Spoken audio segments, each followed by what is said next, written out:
বাহরাইনে প্রবাসী বাংলাদেশিদের দোরগোড়ায় পৌঁছে গেছে কনসুলার সেবা। সাপ্তাহিক ছুটির দিনকে কাজে লাগিয়ে মানামায় বাংলাদেশ দূতাবাস আয়োজন করেছে প্রবাস বান্ধব বিশেষ সেবা ক্যাম্প। শুক্রবার বিকেলে হামাদ টাউন ও আশপাশের এলাকায় বসবাসরত বাংলাদেশিদের জন্য এ ক্যাম্প অনুষ্ঠিত হয়।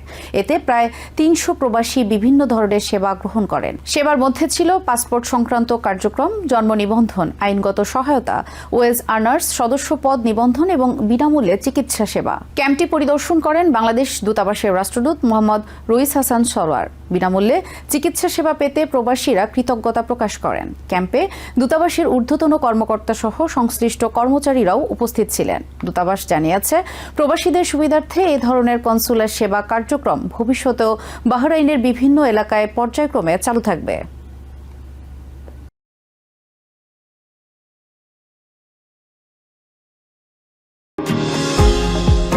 নিউ ইয়র্ক থেকে সম্প্রচারিত TVN 24 টেলিভিশন বিশ্বজুড়ে বাঙালির কণ্ঠস্বর।